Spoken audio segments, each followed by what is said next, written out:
Guys, welcome to our live Tuesday show. I am bringing you Michael Pinto. We just finished up a podcast that will be airing on Saturday, and I'd asked Michael if he would stick around for a couple of minutes, and because today what we're going to talk about is a follow-up from last week. Obviously, the Fed cut interest rates a whopping 0.25%, but so many people have reached out and they want to know, what does that mean for their mortgage? Will I be able to refinance my higher price mortgage? Some people bought at 7 and 8%.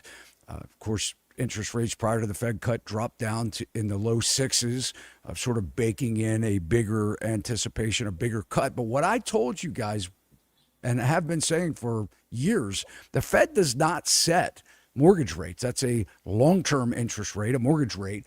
What the Fed sets is really, it's called the overnight trading rate, and it's where banks, the rate that banks borrow money from each other. They can borrow from the Federal Reserve also, but the Fed really wants banks to trade money back and forth, and but they have no control, despite what you're hearing all over headline news as wanting the Fed to drop rates because mortgage rates will drop and people start buying houses again. But Michael Pinto, he is a returning contributor to our show. People love everything he has to say in our last podcast, so I encourage you Saturday to tune in. Michael, thanks so much for taking a couple minutes now.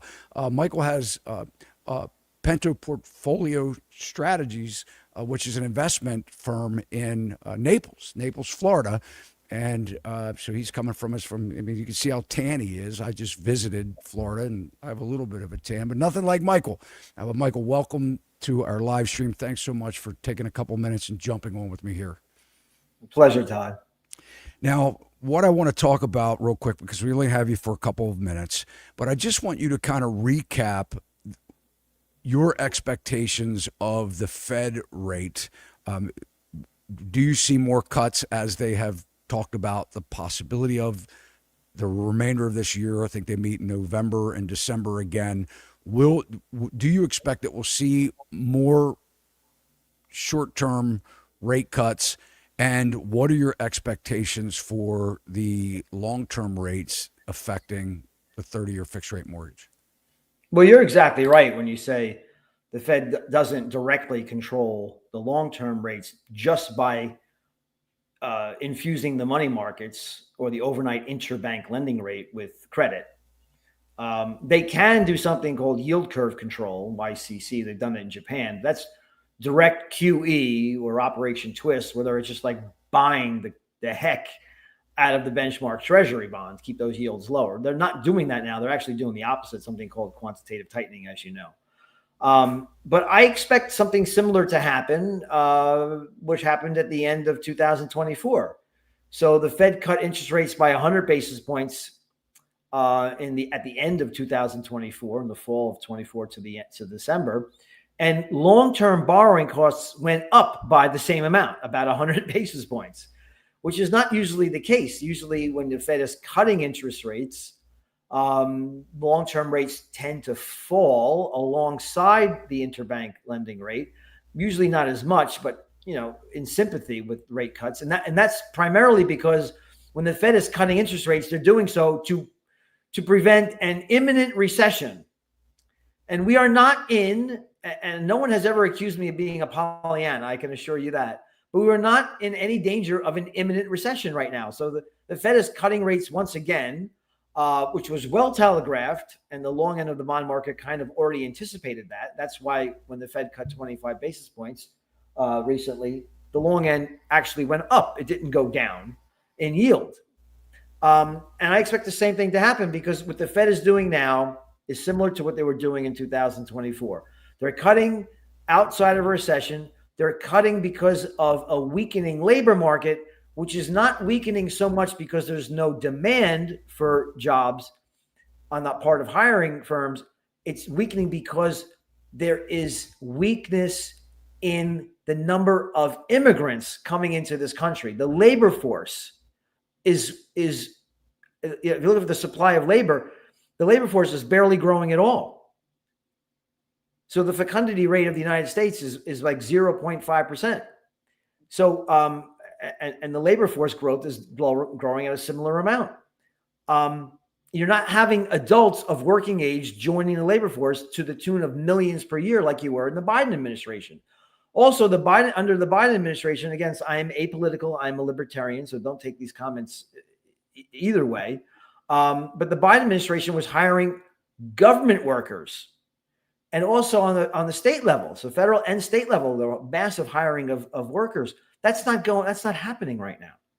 So the labor force is shrinking. Powell and the rest of the merry band of money printers at the Fed, all they're saying is, we're labor market economists. Non-farm payroll reports, the average has been about 29,000 for the last 3 months. We're about to fall off a cliff in the economy. Let's start slashing interest rates. But if you look at things that actually matter, like credit spreads and financial conditions, you'll see that the economy is still doing okay. And that means you're cutting interest rates into an economy that's not in a recession, which always leads to a rise in long-term interest rates. So you will not be getting lower rates on your mortgage anytime soon.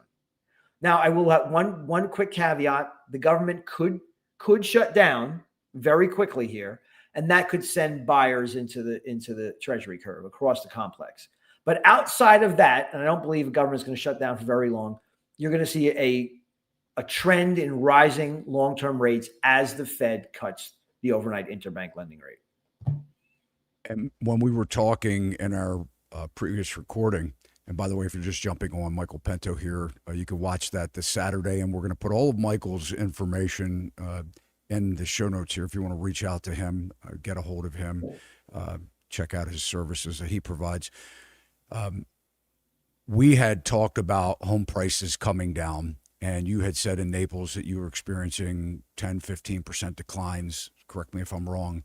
Already, right. You're seeing that. And your expectation was because of these long-term bond rates rising, or at least staying sticky, staying higher, that the 30-year fixed rate mortgage will also, get used to what you're seeing right now, maybe even higher than where we are right now, which I had said in many shows previously. You still expect that? You had said that we were really in three bubbles right now, very bubblish times: debt, real estate, and equity, the equities market. That all of these markets are showing bubblish activity, and your expectation was that home prices would continue to soften because of, these houses were priced where they are right now is priced in 2 and 3 handles still across a lot of the country, and we're looking at 6 handles of mortgage rates. So just to clarify, can you just share some of your thoughts or expectations on home prices? Yeah, you're correct. We're seeing in Naples, Florida, a drop between 10 and 15%. And it's anecdotally from the golf and country clubs around where I live. Home prices are up 100% in 2 years. So it makes sense that they would give some back. Just unaffordable. If you look at the home price to income ratio, it's never been higher. Home affordability rate, it's just the lowest it's ever been in history. Because it's not just the home price in that calculation. When you look at taxes and insurance, maintenance costs, they're through the roof as well, and they're not going down. And your mortgage rate isn't going down. So the only way you can make this what I call frozen transaction market to thaw off is to get home prices to stay where they are for many, many, many years and having incomes catch up, or have the home price fall as incomes slowly catch up. And that latter scenario is pretty much always the case when it comes to a massive and unprecedented bubble like we see. And you correctly point out, not only in real estate, but you see it in the equity market, and you see it in credit. We have a massive credit bubble also in the United States. We have never seen the total non-financial debt as a percentage of GDP is now 257%. Right before the global financial crisis of 2007, it was 229%. And if you look at it in nominal terms, $33 trillion in total non-financial debt. And in 2007, and now it's almost $78 trillion in debt. So we are an over leveraged, over financialized, overly concentrated, asset bubble ridden economy. And the Federal Reserve knows they know this, that if they let the natural forces, the gravitational forces of deflation to reconcile these asset prices, it would wipe out the banking system. And that, by the way, Todd, is exactly why they exist. Powell says he does everything for the American people. If he really cared, if that was his charter, his inflation target would be 0, not 2. He wouldn't have missed his target for 54 months in a row. And he certainly wouldn't be cutting rates right now. He would say, okay, banks, I don't care if you go bankrupt. I know there'll be a recession or even a depression in this country for a while, but we have no way around it. We have to reconcile these asset prices, because if we continue to do what we're doing, we're going to have a massive case of intractable inflation like we've never before seen in this country. And that doesn't really end well. That doesn't solve anything. So you're going to eventually have to have these asset prices reconcile. It depends from what starting point. The greater these asset prices are relative to GDP and income, the worse it's going to be. So if asset prices are just a little bit above incomes and GDP, well, you'll have a mild recession. If they're massively, two or three times where they are historically, is exactly where we are in home prices and in the equity market. You're not talking about a mild recession. We're talking about a depression. But that's what has to happen. And you can't print your way out of that, because you'll destroy the middle class of this country, which is already clinging on by a hair. Yeah. Well, Michael, we know you have to jump, but I do appreciate you hopping over on the live stream. I know I can't wait for our show to come out this Saturday, and I encourage everybody to check it out and follow Michael as well. So thank you so much, and we'll be talking to you soon. God bless you. Take care, Todd. Have a good show. All right, guys. So yeah, that's just a little taste of what we were talking about on the last hour. So I figured it was appropriate to kind of bring him in, because sort of like the theme of what's going on right now is everybody was expecting that mortgage rates were going to drop because of the Fed rate that dropped. And we actually even had a poll last week where people were saying, look, do we need cheaper mortgage rates or do we need cheaper home prices? And everybody, I think it was 78% is where we ended up of the voting, the poll. And that said, we need cheaper house prices. And Michael sort of backed that up. And yeah, so I want to talk to you a little bit about some of the experience that I've had over the last week dealing with buyers and sellers in this show. I want to cover some of the conversations that I've had with agents. And I also want to talk about some big real estate news that's happened. Compass is just announced. Compass Real Estate just bought or is in the process of buying Anywhere, which is a huge conglomerate that owns Century 21, Coldwell Banker, Corcoran, and many others, Sotheby's. So I want to talk about that and what that might mean to the industry at large, the real estate industry. So I want to get into that. So we'll just kind of take it away. Let's pull up the poll. We do have a poll out there that you guys can vote on. I didn't come up with it. The team did. I said, why don't you come up with a poll this week, what you want to get votes on? So if the Fed continues to cut rates, what will happen? Mortgage rates and home prices drop, mortgage rates and home prices rise, or housing market is doomed to either way. It looks like 56% of 78 votes will hope to get that up throughout the show. And 8% of you said, who cares? We don't care what happens, whether the home prices go up or down or interest rates or what have you. I don't know. Who doesn't care? I mean, come on, man. You guys have to care. And we're going to cover some comments, too, of this show. I want to know what your opinions are on what we are talking about. Besides the fact that the last couple of videos, we have, man, you guys have lit up the comments on your opinion on real estate agents. It's kind of was expected in a lot of ways and disheartening in others. We've done some reaction videos, talked about bad experiences with real estate transactions. But I do appreciate you guys continuing to watch our show. So anyway, let's see what we got here. Now that I can readjust it, I just messed things up on my screen. We're good? Okay. All right. All right. So Michael does believe that the Fed is going to continue to cut interest rates. And I think that's what a lot of the news is about right now, that in November and December, we'll get more rate cuts. But what I want you to understand is that it is not connected to mortgage rates. All right. Just like Michael said, it's the long term rate that we're really focused on. Mortgage rates really go off of the 10-year Treasury. And the 10-year Treasury rates are really sort of wrapped around, what changes the 10-year Treasury? It's really the economic data that is collected, right? The national debt, which is $37 trillion right now. It's $14 trillion higher than it was in 2020. And inflation data, jobs data. I mean, when we're looking at the whole economy at large, that really moves the Treasury yield higher or lower. And we think it's going to continue to rise, and that mortgage rates are going to continue to rise, which should continue to drive down home prices.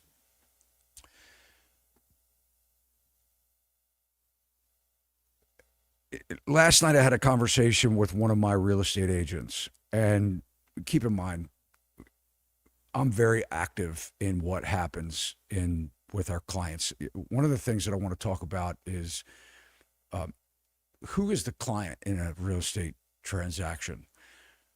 Should the client be the buyer or the seller, or should the client be the real estate agent? And if you've been following my channel for a while, I have spoken about this so many times.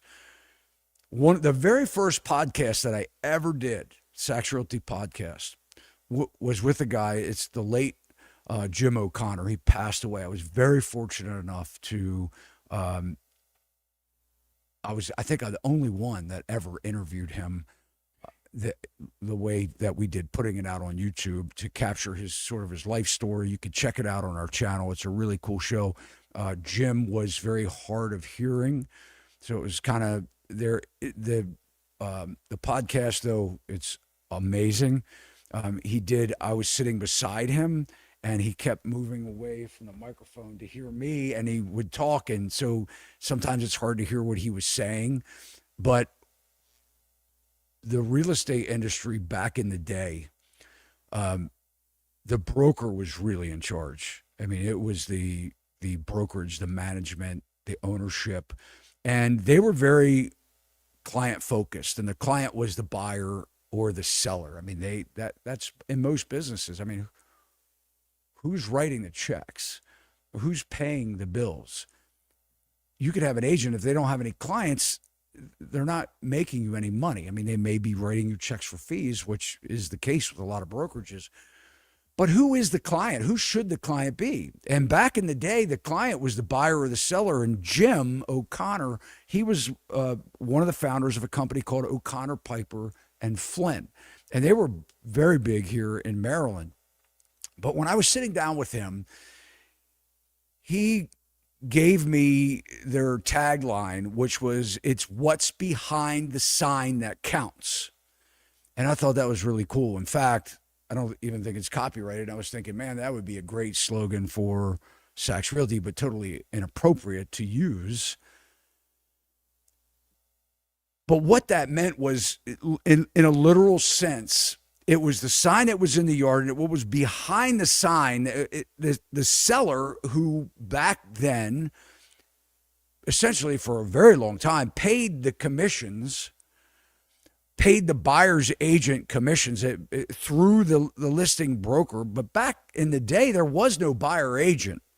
There was no buyer agency. Everybody worked for the seller. So his slogan was, "What's behind the sign that counts," meaning that his client, or that seller, in one sense, the primary sense, was the client, but also the company, the brand, meant something, right? If you didn't have that sign, that company sign, it said a lot because it said that we are integrity, we are professional, we are overarching in the organization. We're controlling our agents, the broker, the manager, the broker, the company. Well, what I want to talk about is sort of how things have kind of swayed off from that. And we had a big announcement in the news. I think it came across yesterday, and I think we have an article here we can pull up. There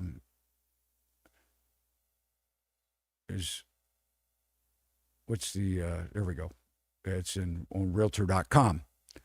And there we go. I'm controlling the screen. Oh, good. So can I expand it?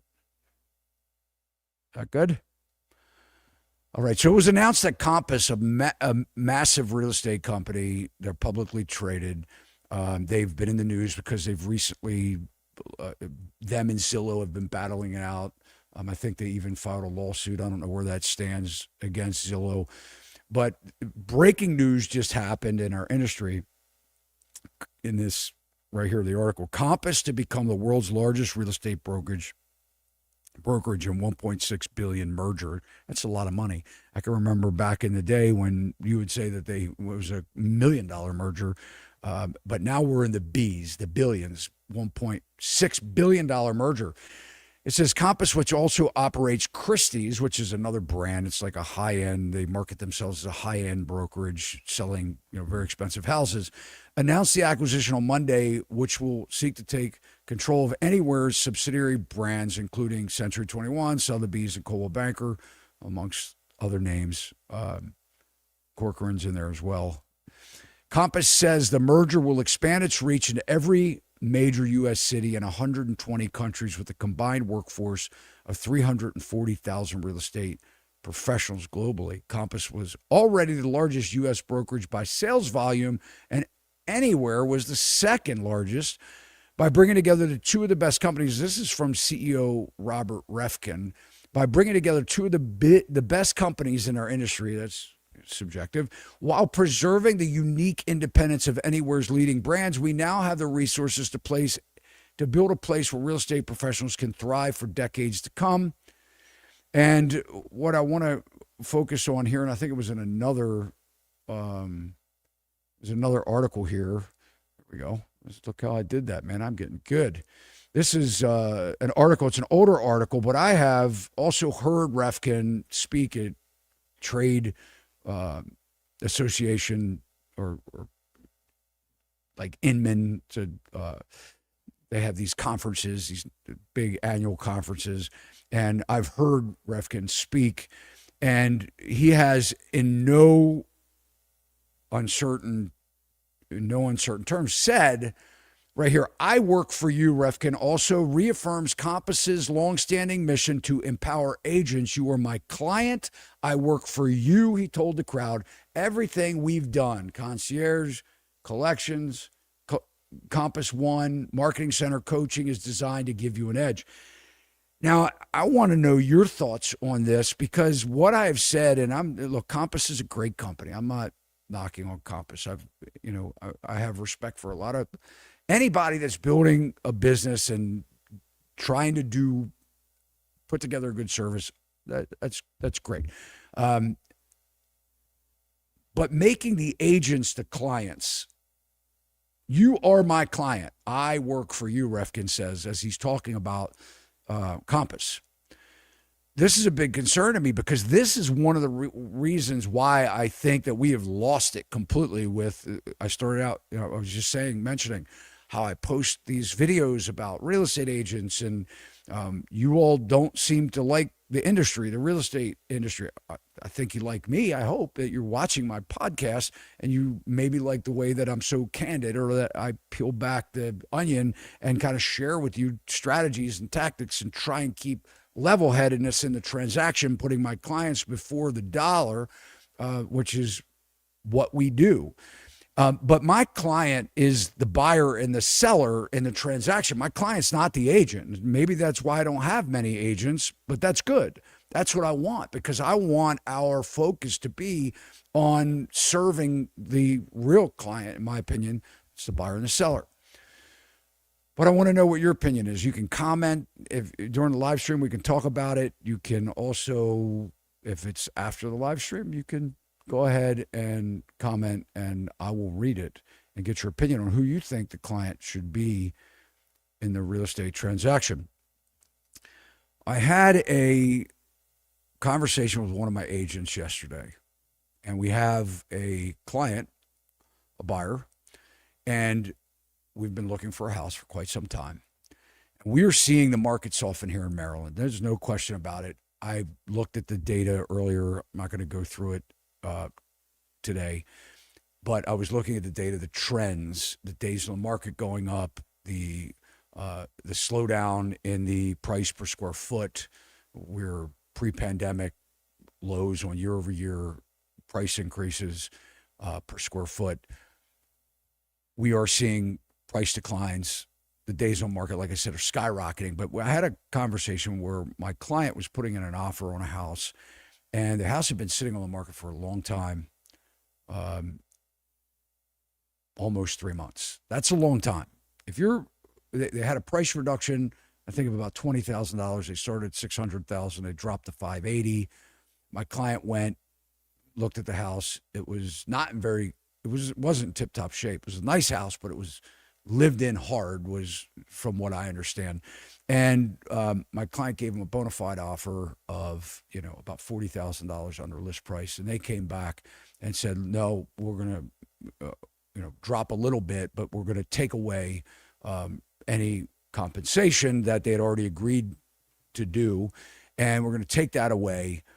So basically it was a net difference of $1,000 price reduction from where my client could buy the house now. $1,000 off $580,000 house, and it was a townhouse or a row house, and they're a dime a dozen. I mean, things are not moving, right? And it's vacant. So the people moved on. They went down the road somewhere else. They're paying probably 2 mortgage payments, taxes, insurance on the vacant property, and no offers. And trying to talk to the agent on the other side was like, from what I understand through my agent, was just not a very good experience, because all the agent said was, okay, when my client said, keep it.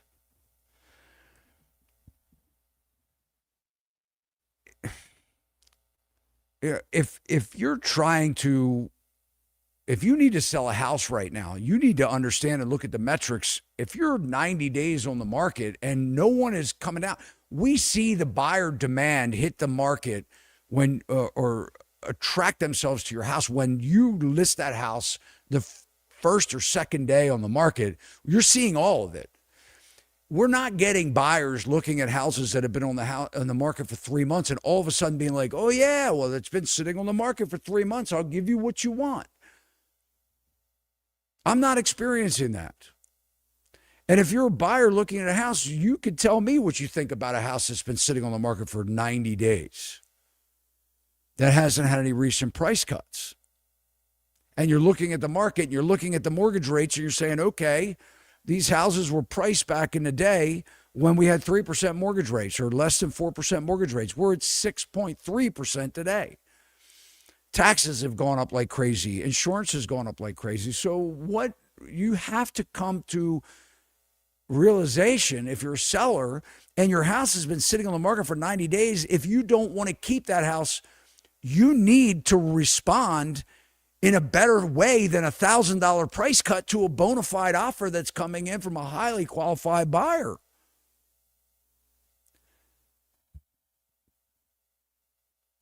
Is the agent not doing their job in this case? What kind of conversations are you having with your client? I would be sitting in my seller's living room. I would. I believe you. If people like to text message, I'm the guy. Believe me, ask anybody that knows me. I'm the kind of guy, I'm going to send you a text message. If we're not understanding each other, I'm going to call you on the phone.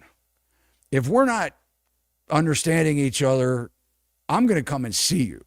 We're going to be eyeball to eyeball, right? This is the kind of thing where if I had a client that had a house on the market for 3 months, I have a bona fide buyer, and then all of a sudden you're coming back with some horrible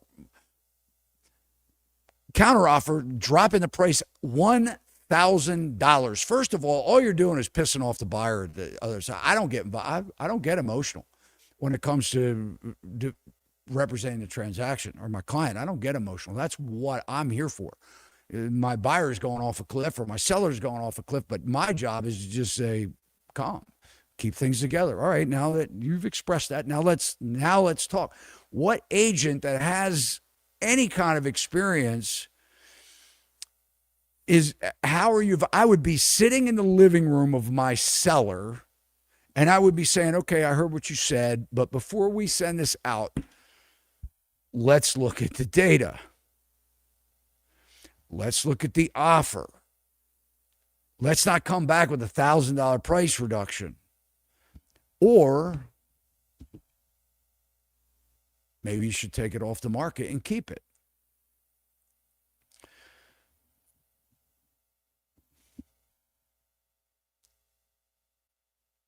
Let's take some comments, questions.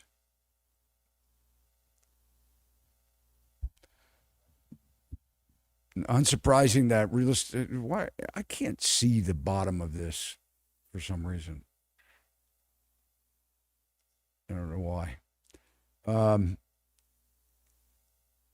right, I guess maybe I had it expanded too big. Oh, there we go. All right, thanks. Unsurprisingly, that real estate companies are merging together because their industry is dying. Same thing happens in suffering industries like oil and legacy industries. Now, I mean, talk about this for a second.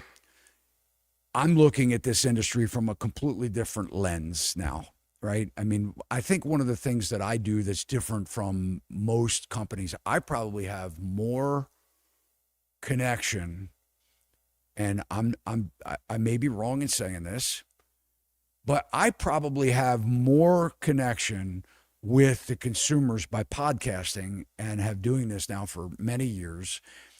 50 million views. I don't even know how many thousands and tens of thousands of comments, emails, calls, whatever. I probably have more of a pulse on what buyers and sellers are thinking. And I'm not saying that in arrogance. I'm just saying it in a literal sense than some CEO that has 360,000 agents, maybe, right? What I see in this industry is a complete turnaround in how buyers and sellers will transact in the future. And maybe they have this in mind as well. They're big in AI. They've got a lot of technology, they're a technology company. I'll give them that. But I don't see where we're going to have more real estate agents in the future. I see where we're going to have less. I think we're going to have a consolidation. It is my prediction, this is a bold prediction, but it's my prediction that we will eventually see buyer agency go away, possibly. I'm not saying that real estate agents will go away, but I think we may see more transactional agents where they can represent the transaction and, maybe just be a facilitator in the near future. I've got a seller and a buyer. We're going to merge this together, provide the documentation for a flat fee. That's kind of like where I'm thinking that things may go down the road. So maybe this is a smart move in consolidating and grabbing all of the market share, as much of it as you can, and being able to plant yourself in all across the country and globally and things like that to be part of this transaction consolidation and financial consolidation. If you look at a brokerage, they get in most cases, they get a very small piece of the pie anyway. I don't get the money. The agents get the money. And that's the way it works. There's a split, right? We negotiate on the fee that comes to the broker, but that's not what the broker keeps. The broker pays the agent as an independent contractor in most cases. The agent's the one that's making the bulk of the money.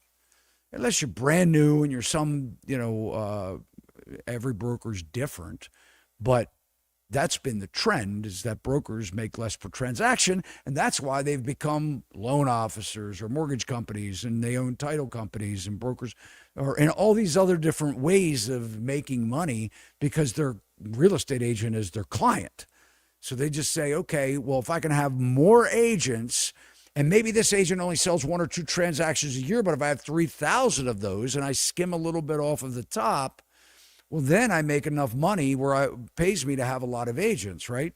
You have a lot of headaches, because when the real estate commission gets a complaint on the agent, you're copied on that same letter and need to respond just like your agent. But maybe some of these big corporations, not maybe, they do have their own legal department and they just pump those things out, where I have to pay somebody a very expensive hourly rate to write a letter on the behalf of our brokerage. I think mortgage rates will go down and home prices will go up. David, and you could be right, you could be wrong. I mean, I think mortgage rates are going up. I think they're going to stay sticky. At least, I think at the very least we'll see is 5.5%, which I've explained in numerous podcasts, won't change your affordability that much. People may say, okay, well, if I have a 7% mortgage and I can refinance and drop my rate 5.5%, it may be beneficial if you're going to stay there long enough. But you have to weigh the pros and cons and how much it costs to refinance. And hopefully your home price hasn't declined. And if it has, and it doesn't appraise for what you bought it for, you may end up bringing a lot of cash to the table in order to refinance. But I don't see where we're going to have 4% mortgage rates again. I could be wrong, unless they do something completely crazy like flip the switch, stablecoin, CBDC, something creative where each bank has their own and they reset mortgage rates to a cryptocurrency of some type and not a dollar. I don't think we're close to doing. I mean, that would be that would screw everybody. I mean, no one would know how to handle that for quite some time. It would be a period of time, I would imagine, for everybody to adjust to that. But I don't see where we're going to see mortgage rates drop low. Probably in the next 12 months. I really don't see it. I could be 100% wrong and come on a podcast and tell you guys I was wrong, which I would do. But I don't believe it. I think we're going to see home prices continue to drop. I agree with your guest that the Fed should leave it alone and let there be a depression. I don't think the government will let this happen, though. Administration will push for cuts all the time, politics. But I will say one thing, just to caution what you're saying here, is that the Fed dropped rates near 0%. And like Michael Pinto said, the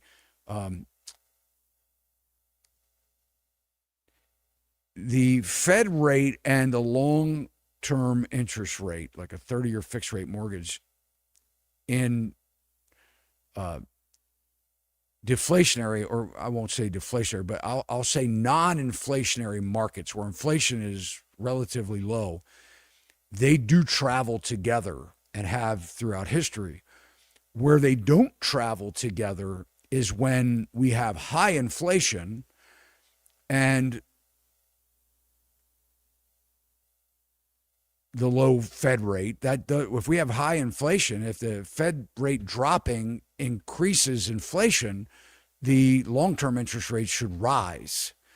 So in this scenario where we have this stickiness from tariffs, call it a one-time inflation, whatever you want to call it, we have seen price increases as a result of tariffs in a lot of different sectors. We have seen stores, I'm not saying that tariffs won't be a great thing in the future, but in the short term, we have seen it affect a lot of different industries and products. And inflation or risk of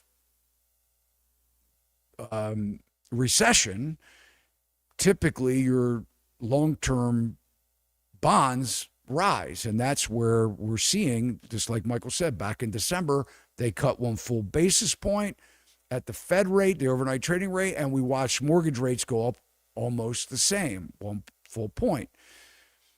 Just like we recently watched with the Fed cutting rates a quarter of a point, we saw that almost quarter of a point movement up in the 30-year mortgage.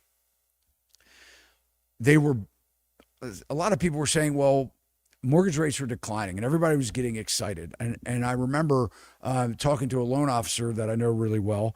And she said, hey, rates are moving. Rates are really good. They're moving in the right direction. Historically speaking, 6% mortgage rate isn't bad. If you could get 5.5%, that over 50-year running average would be considered fantastic. But because of the artificially low rates, that seems too high.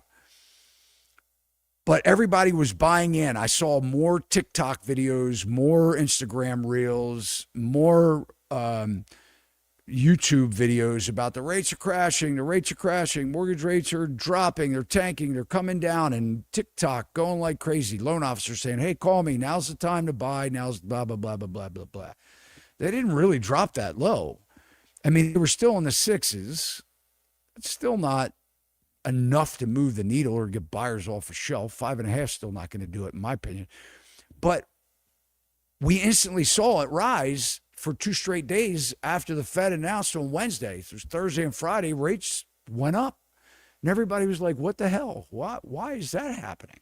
Well, because they were in some way thinking that the Fed was going to cut 50 basis points. Now, I think all the polls out there, like 96% of the polls, the wisdom of the crowd, not the experts out there, but collectively together, not one person said a quarter of a point was the probability. And guess what? That's what it was. So cutting ahead of time, I don't know what they were thinking. Why would you cut the rate before the Fed announcement? I mean, after all, it's date the rate, right? I mean, hey, date the rate. Buy the house, you can refinance later.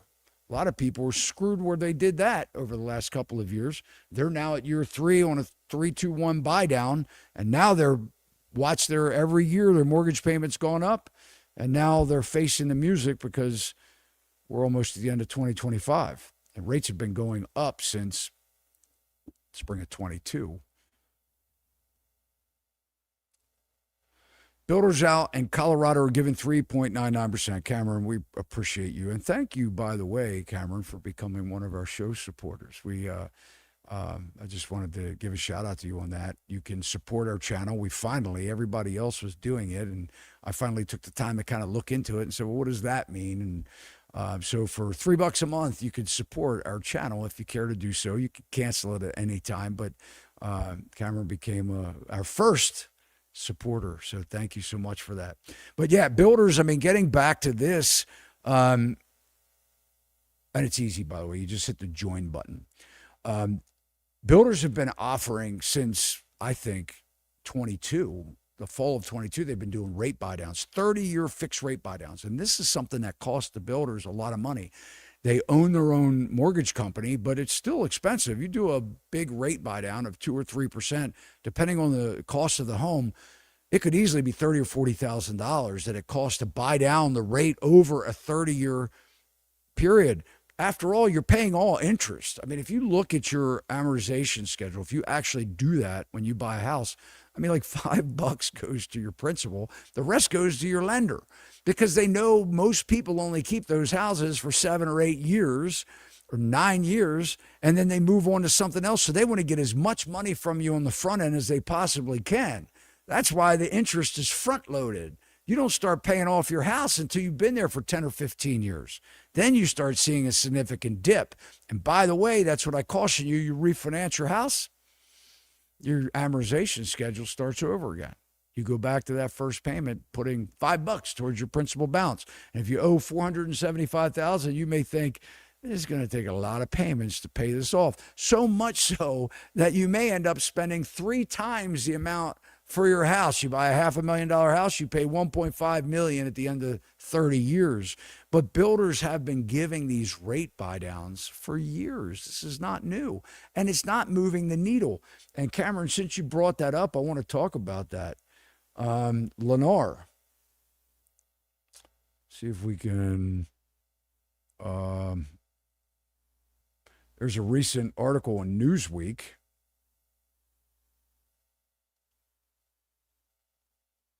So these builders have been on these earnings calls, and Lance Lambert, one of our contributors frequently to our podcast, he comes on every single month. He has Resi Club. He gets to talk to these home builders, but this article here was dated today.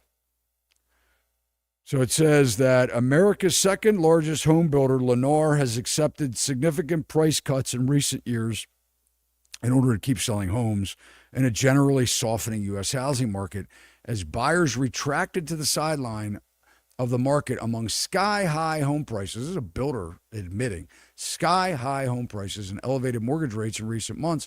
Lennar slashed prices and offered all types of incentives to close the deal, to the point where prices for its homes are now 22% below post-pandemic peak. Now, can you imagine how upset you would be if your house was 22% higher? That's a big number. I mean, think about that. $400,000 house, 22% lower.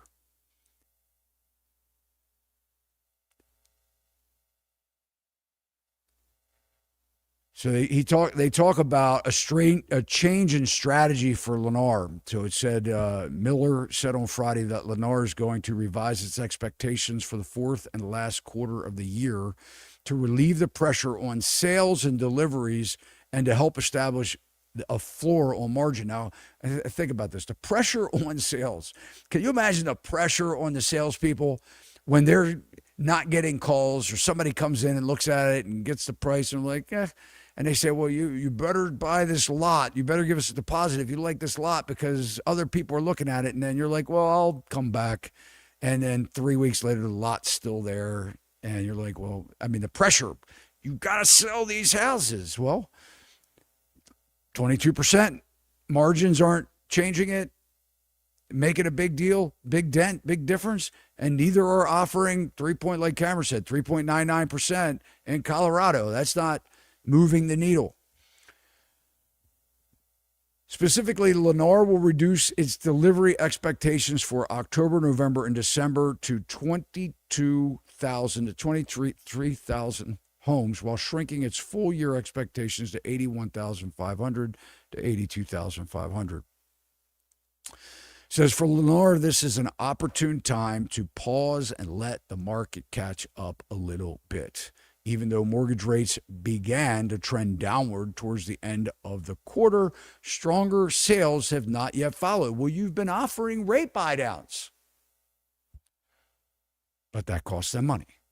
Miller said that as mortgage rates have been trending down in recent weeks in anticipation of the Federal Reserve's decision, well, we know what that is now, to introduce its first rate cut since December, the company is seeing early signs of greater consumer interest and stronger traffic entering the market.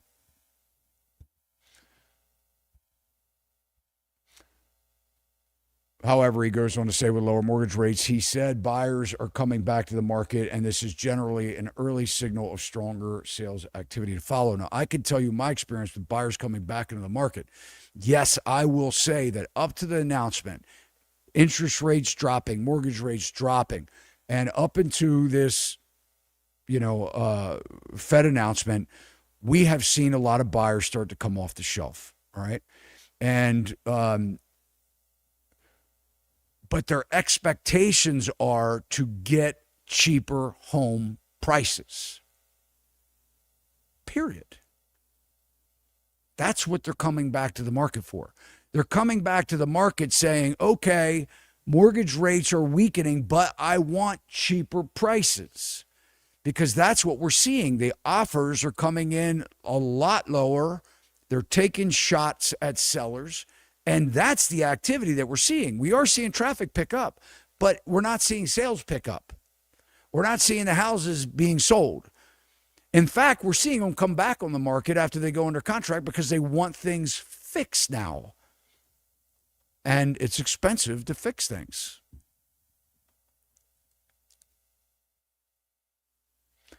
The only good a 3-2-1 does if the homeowner pays full price as if the buy down didn't exist. You're saying to pay that payment as if your payment wasn't lower. So I guess so. More is going to principal. I like, David, what you're saying here. If you have, goes back to student loans too, because a lot of people didn't pay a penny on their student loan debt. They were being told they were going to be wiped out. I mean, that was sort of what people were expecting. So they didn't want to be the one holding the bag saying, well, I paid off my mortgage and my friend didn't, and they got theirs forgiven, and I paid mine off, and I could have had my $30,000. But the best time to have paid off that student debt would have been in the 4 years where you had interest-free money. You would have bought that down significantly, but I get it. Nobody wanted to do that because they didn't think they were going to owe it in the first place. Sorry. But what David is saying here is, hey, enjoy the 3-2-1 buy down, meaning that if your mortgage rate was 7%, the 3 in the beginning of the 3-2-1 buy down is the discount that first year. So your actual mortgage is 7% if that's what you bought at. But the first year, you take that 3 off of the 7 and your payment is based on a 4% interest rate. The second year, your payment, the 7%, 2% comes off of that. The second year, that's the 2 part of the 3-2-1 buy down. So your mortgage rate, your second year, is 5%. And then it's 6% the third year. And then the fourth year, it's 7% because that was your original loan amount. So what David's saying is if you took that 3-2-1 buy down because you had to have the house at that time, hopefully you got a deal on the house. But if you took that buy down that you didn't even think about, like I've got a cheaper payment and I can refinance it later because mortgage rates have come down, they didn't. And you would have paid a lot more money in your principal payment, so your balance would be less, so your mortgage rate would be less too. If I were buying a house today, I would not be financing any more than 3 times my gross income, household income. I've said this before. I teach it in my Todd's homebuyer course, simple home buying course. So if you make collectively in your household $100,000 a year, in my opinion, you shouldn't finance any more than $300,000. You want to buy a more expensive house and put down $200,000 or $100,000. That's fine. Just know your taxes are going to be assessed on the higher amount, and so will your insurance, your homeowner's insurance. But my recommendation is never to finance more than 3 times your gross income. But also my recommendation is I would love it if you could get a 15-year mortgage because you'd really save a ton of money, but rarely can people afford that. They have to really adjust what it is that they want to buy. They have to buy what they absolutely need, not what they'd like to have, which can be okay too. But I would put down as much money as I could in my principal payment. And you have to indicate additional principal because if you don't, they'll just suck it up in future payments, which will be gone in overpaying interest. But there's a line item when you pay it online or on your coupon or whatever it is that you have, it says additional principal in that payment. And I would try and put down as much as I possibly could. I would even, try and double or triple your principal payment. It will make a huge difference because your mortgage rate is calculated on your balance. So if you're shrinking your balance, the interest portion shrinking too, and then each payment you make as your principal shrinks goes more to principal.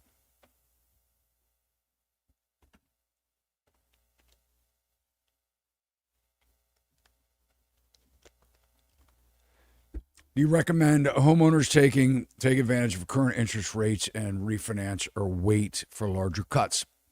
It's all about the price right now, in my opinion. And I feel that way always. If you think about any real estate strategy, it has always been buy low, sell high. I mean, that's how people make their money. It's how real estate investors do it. It's not. I mean, this new wave of pay whatever and it always will go up is just a dangerous strategy. because it doesn't always go up. We know that from looking at 2008. It wasn't but 15 years ago, and the bubble is way higher than it was back then. And a lot of people argue about the fact that we'll never go through this. We have never really seen anything in our lifetime that was that significant in an economic downturn, but history's riddled with it. If we go back 200 years, 250 years, age of the U.S., and almost, and we look at the history, we had a lot of breaking points that kind of kept things in check. Prices would get overextended. We'd have some type of recession, pandemic, depression, breaking point every 2 or 3 years, and it sort of kept things in an equilibrium. It wasn't until really post-World War II where we started to see a big divide in assets to income ratios, the haves and the have-nots. I mean, can we go on forever without seeing some type of significant downturn? I don't think that we can, and I think that we're close to one. But when we're looking at the asset price, it's always about what you can buy it for. If you buy a stock price today and it goes down tomorrow, you didn't do very well. Now, you could say, well, Todd, I can hold on to that stock and hope that it comes back, which is true, and it may come back, but how long will it be before you can not take a loss? The loss is when you sell. So what I tell people when they're buying a house today is, look, how long are you going to stay there? Can you afford it? Now's the time to buy, particularly now, within your means, because everything is expensive and we might see higher inflation and cost of living. But now is not the time to extend yourself, overextend yourself. 2013, maybe you overextended yourself because we were coming after the GFC when things were rebounding, and we had a lot of rebounding to do. So a lot of people made a lot of money since then, 2013. But now you're buying at all-time highs. You're buying stocks at all-time highs. You're buying houses at all-time highs. You're paying more all-time highs for everything that you need, including your automobile that's servicing the automobile. Everything is costing more money. People are getting broke. They're becoming less, cash rich. Their money is tied up in their asset. And if asset prices drop, you can't liquidate the asset to get your money if you need to be in some cash. So if you're buying a house right now, price is the most important thing. And what I always say, and I don't have a drawing pad that I can show you on this. We should. I don't think anyway. Do we? We have anything I can draw on this thing? Got any kind of white pad on this application? See if we can pull something up. But what I try and do is I try and put it into perspective of buying in up and down markets, because we always have the people that spend the most amount of money buying a house usually buy it before June. That's historically, if you look at non-bubble-ish years and you just look at a normal market, spring's the hot time in the market. Your competition's the hottest, your exuberance is the highest, your sellers are coming on the market. A lot of the activity, people want to buy the house before they go on vacation or before the kids graduate. Then you have graduations, college graduations, high school graduations, family vacations, back to school, holidays. So historically, the best time to sell a house or for sellers to get the most amount of money is between March and June 15th, historically. If you're buying a house in that period of time and then you shrink the inventory that's available, like we've seen in the last couple of years, that's your exuberant buyer, your buyer making, the most amount of money. You got something you're working on here? And what happens is, then summertime hits, things stay on the market longer. Now, we're in a unique time right now. Will I just be able to use my finger or something? You can just use a mouse. A mouse? Well, I guess maybe you could. I guess it's a touchscreen. All right. Everybody meet Riley. But anyway, if we can pull this up, I want to show you just a little bit of an illustration to kind of get to the point of my strategies right now if I'm helping a buyer buy a house. Give you a little insight. See what they can do. Maybe while you're doing that, we can pull up another question. You got something flagged here that we can. Just bear with us here, please.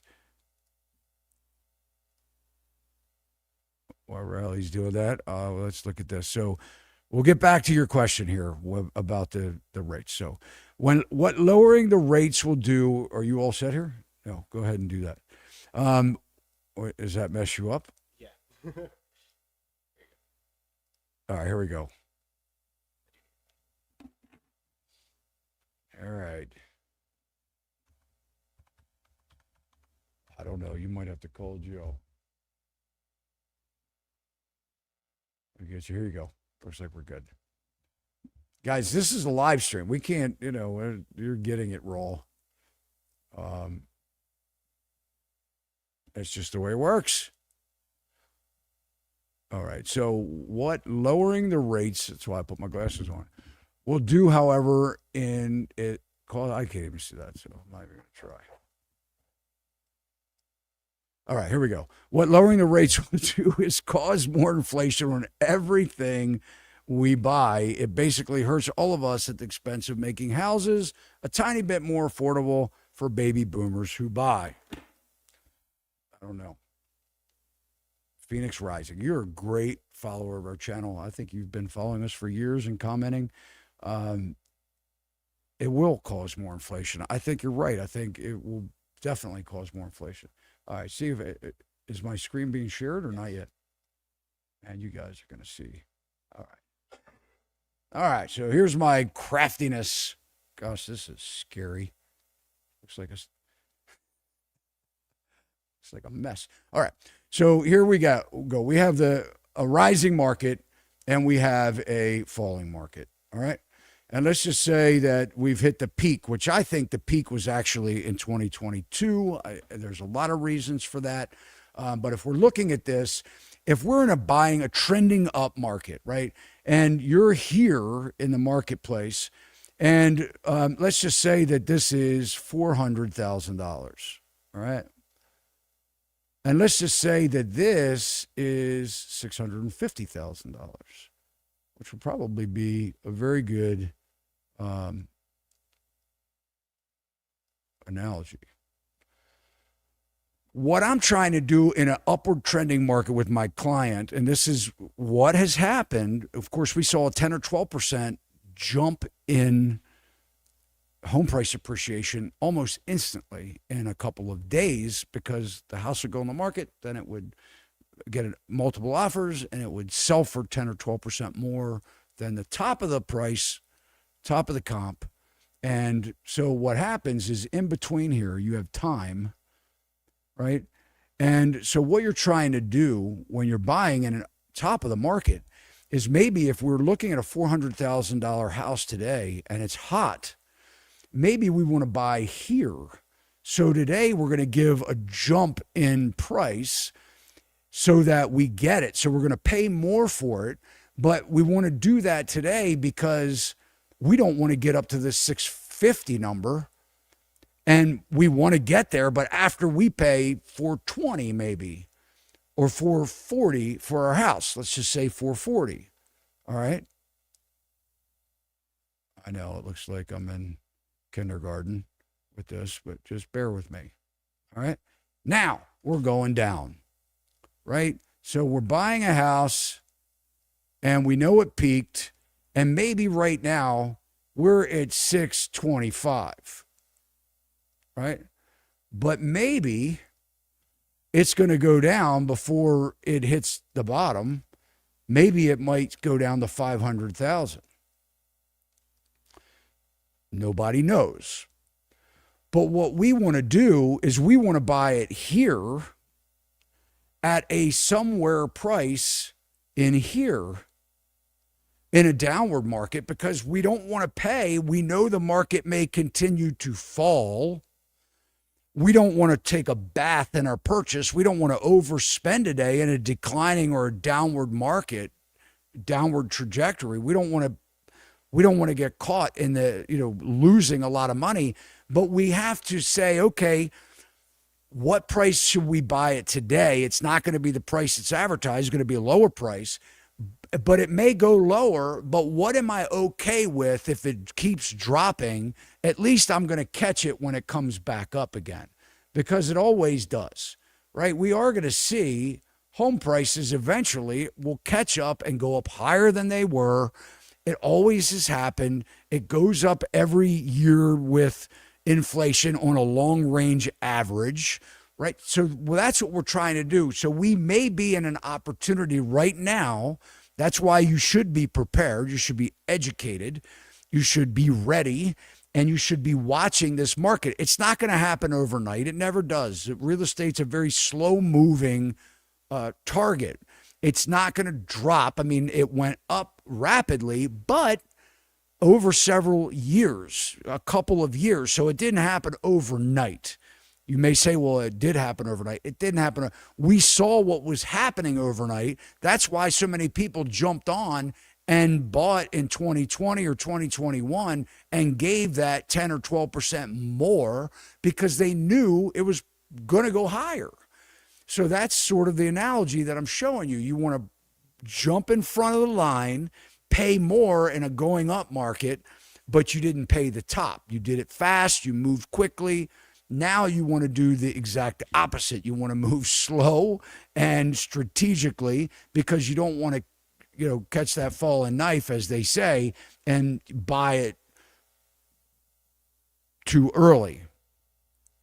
So what I'm telling buyers right now is, you say, should you buy now and take advantage? I'll never tell you not to buy. If you're ready to buy, you find something that checks the boxes, go for it if you can afford to do it. But if I were buying and I had some time on my hands, I would still probably wait for a couple of months. I would still probably just check it out, get ready, get financially prepared, get educated, take my course. It's a good thing to do. It's $300. It's worth it. And then I would be ready to decide, am I going to use a buyer's agent? Because I teach you how you can do it on your own. I give you the strategies, the negotiation tactics. I explain it all. I don't recommend that you go without a good agent. I never do, and I say that in my course. But there are a lot of people, if you're going to hire a bad agent, then you may as well just save the money. And it's potential that you can save a lot of money if you represent yourself. You might have to spend a lot of money if the seller's not offering any compensation or they haven't authorized the listing brokerage to pay towards your buyer agent commission. You have to pay it all 50 states. It's all out there right now since that lawsuit. I've been talking about that too. But I would probably still be hanging on for a couple of months and seeing what happens and what shakes out with this inventory. Got a long time until March and spring where we should see the spring market. Hopefully it's going to be a lot more inventory than it was this spring market because it sucked. But there is way more inventory today than there was a year ago, so we'll say that. But I wouldn't be stretching to buy something just to buy it. I just had somebody like, well, my client's nesting. They need to, whatever. I mean, that's what somebody said. And they are buying and they don't want to lose the deal and whatever. And I'm going, make your decision based on your current situation and what you want to do. I can't make the decision for you whether you should buy or not. If you want to go for it, go for it. But I think that we are in a situation where we are seeing the market weaken and sellers are either delisting or getting a wake-up call and saying, you know what, I've got equity in this house. I need to cut it loose. I can't hang on to it anymore. It's like it's the tale of two stories right now, or two cities. We have the sellers that are in denial and they're like, well, I'll just keep my house, but they don't really mean it as they're writing their high property tax check or their expensive insurance check, and it's sitting there vacant and their power's still on and they risk vandalism and whatever else could go wrong, the water heater flooding and doing whatever it can do, versus giving another $20,000 price cut or $25,000 price cut. Man, I'd be slashing the price and saying, I'm out of here. See you later. I don't know what a bird in hand is better than two in the bush. Isn't that what they say? So if I got a bona fide buyer right now, offer me a deal, it's less than what I want, but I can still make money. I still have equity, and I can close that chapter. I don't know what the next chapter is going to be, right? I may be sitting on this thing for another 6 months. How much is that going to cost me? If my taxes are $12,000 or $14,000 a year, I may own this thing next year. And I'm going to hope that I get more next year. So let's see, that's $14,000 in taxes, another $8,000 in property insurance, utility bills, cutting the grass, plowing the snow, paying my HOA fees, all these other things in the market. And I'm going, what the hell? I'm just going to cut bait. Guys, we saw the home price appreciation of the century. I mean, we have not seen in history this kind of home price appreciation in a matter of a couple of years. We would have to be absolute idiots, in my opinion, to think that this is going to happen again. I mean, Michael Penter said maybe we'll have years, maybe a decade of stagflation.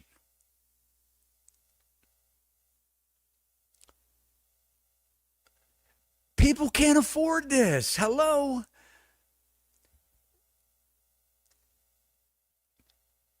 A couple of years ago, houses sold in hours. Agents were doing spreadsheets. If you're a real estate agent, you know what I'm saying is the truth. You can blow whatever smoke you want to your friend or to your clients or to your whoever. But you're looking at your bank account too. Now, there are still agents out there that are top producers and price is everything. They have the business and they're able to talk to their sellers and they're still moving and they're moving and shaking and they're making more money or as much money as they did the previous year. But you still know the market has changed. You're just more successful at conveying that to your buyers and sellers. And you have the right, you've been around long enough, you're in the right market, blah, blah, blah. So you get the agents that are like, what you're saying is not true. It's not that what I'm saying is not true. You are an anomaly.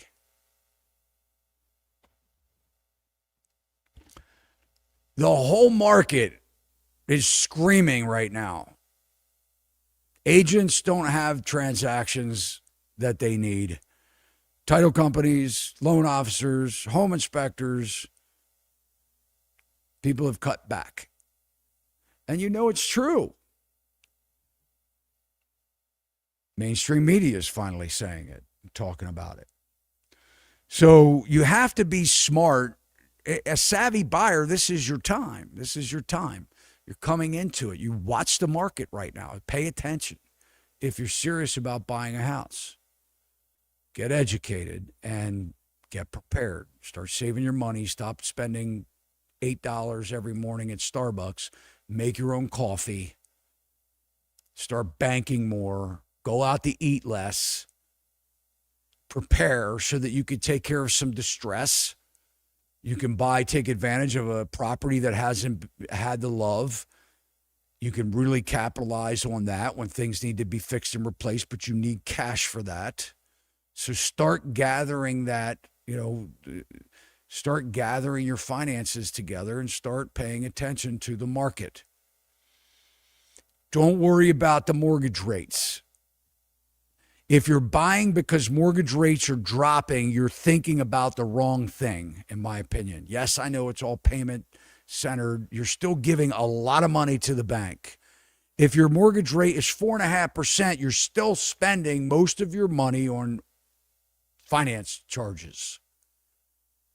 Your amortization schedule is no different. Your payment may be less, but you're paying the bulk of what you pay is to the bank. You want to be able to buy a house, be savvy on the purchase, get the best price, be prepared to buy some distress because the people that are selling, a lot of the people that are selling right now, they don't have the money. Why we're seeing houses hit the market, go back to the market. Back to the market. A lot of the reason is because of problems with the house, because the buyer can't take advantage of it, because A, they don't have the cash. So That's a big part. And neither do the sellers. They don't have the cash either. And unfortunately, some of the repairs can't be done after close. Yeah, you can get a renovation loan, but that's not easy. It's not an easy process. It's out there for you. It's something to look into, but it's not an easy process. The easy process would be to capitalize on the price because of distress, have the cash set aside that you can make those improvements or those enhancements yourself and do it the way that you want. When a seller's making repairs, they're doing it as cheap as possible. Doesn't mean they're doing it wrong, but they're giving you the cheapest of everything.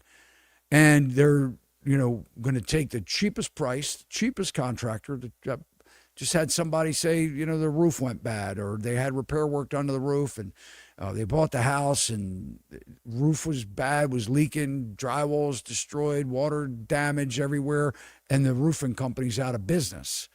So I would rather my people that are buying, my clients, I would rather them capitalize on a better price, capitalize on a little bit of cash back from a seller, and capitalize on some repairs.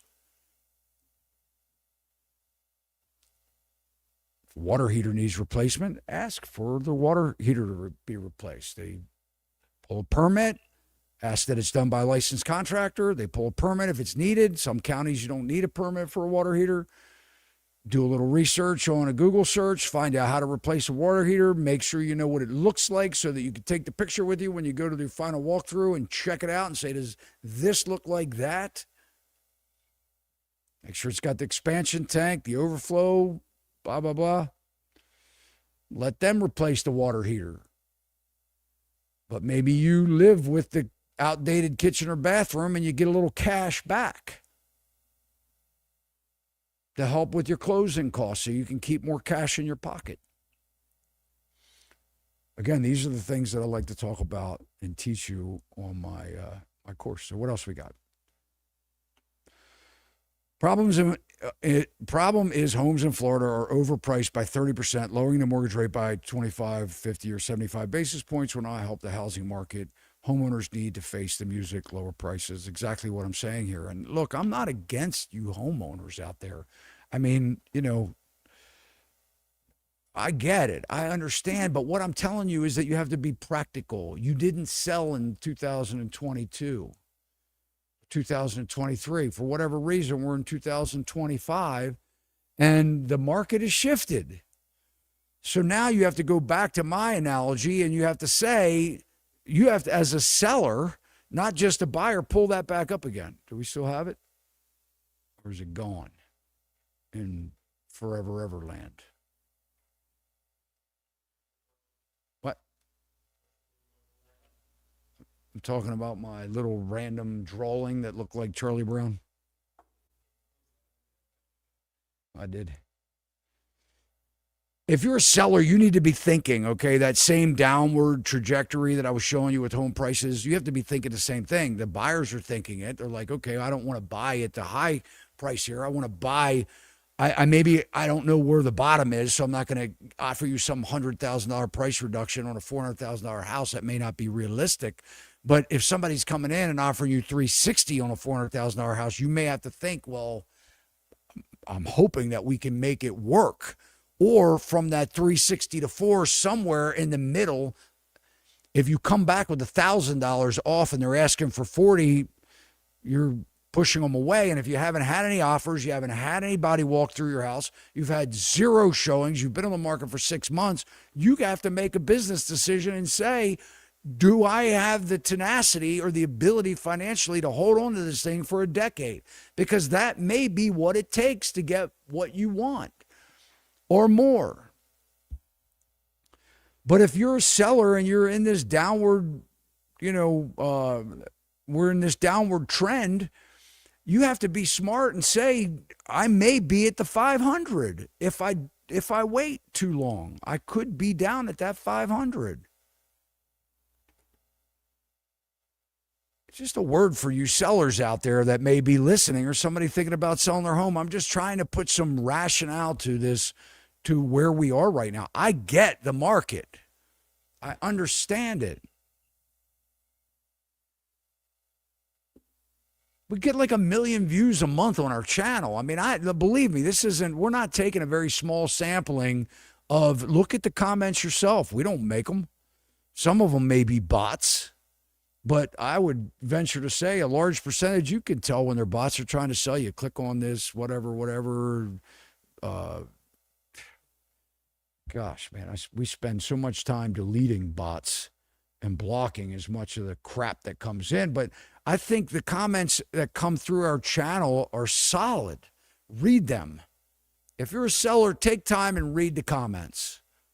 If you're an agent, don't be mad.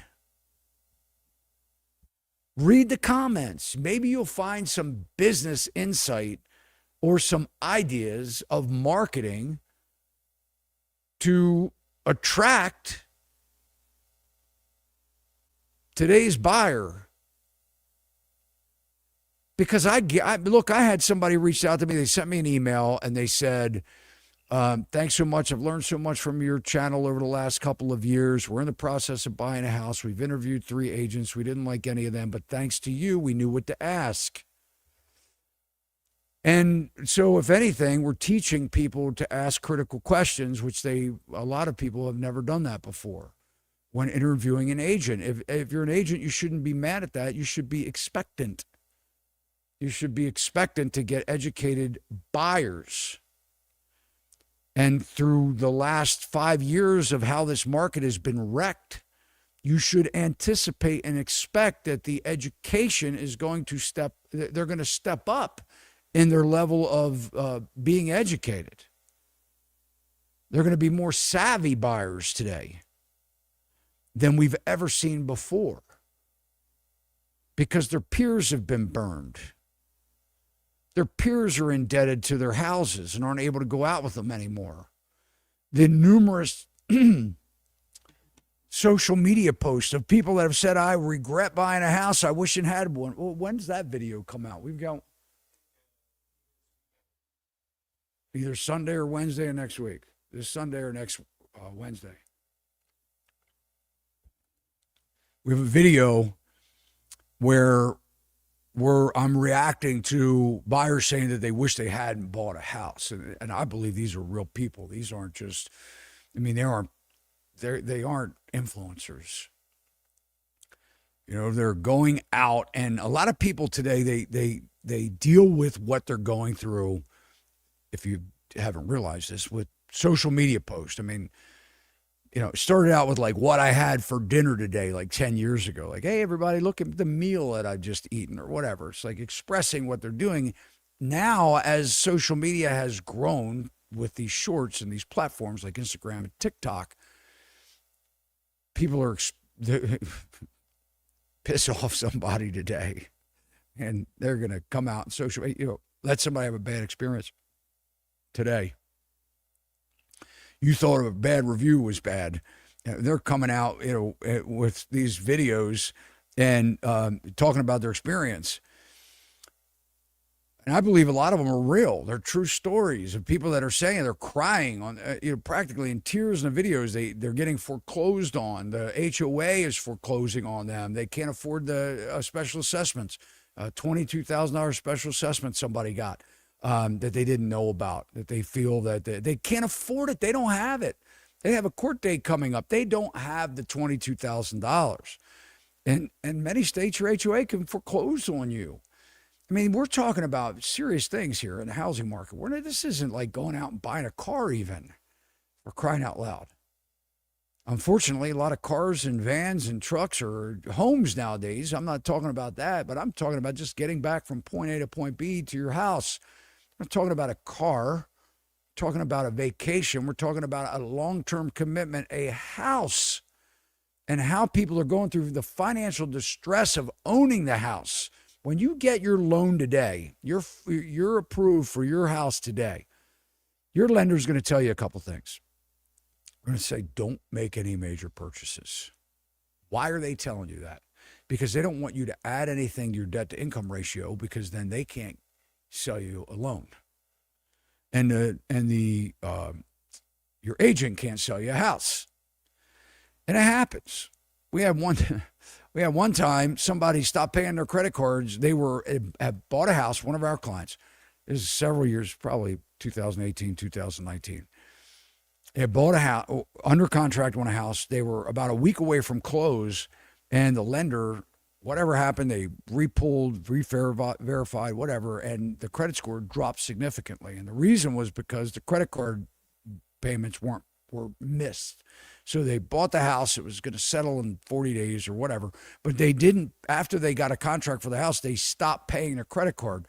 And when my agent called them up to say, like, hey, the lender just called and, trying to get a hold of you that, apparently there's a problem. Your credit scores dropped, blah, blah, blah.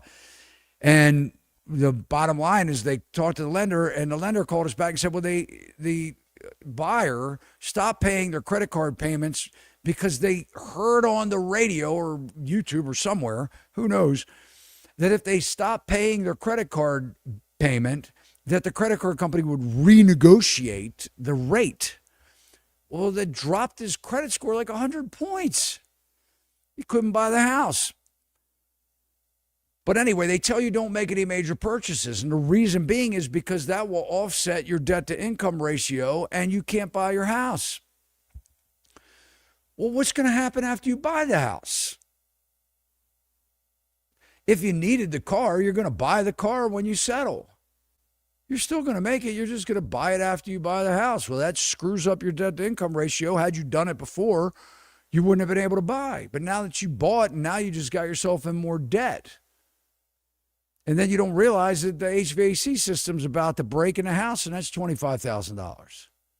So you have to think and be mindful and budget and plan and be financially ready before you buy a house.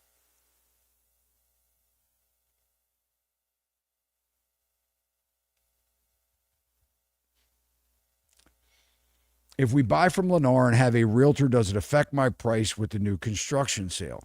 All right. I'm going to give you a little tip. Again, I teach so much in my course. So most home builders, in my experience, will cooperate with a buyer's agent.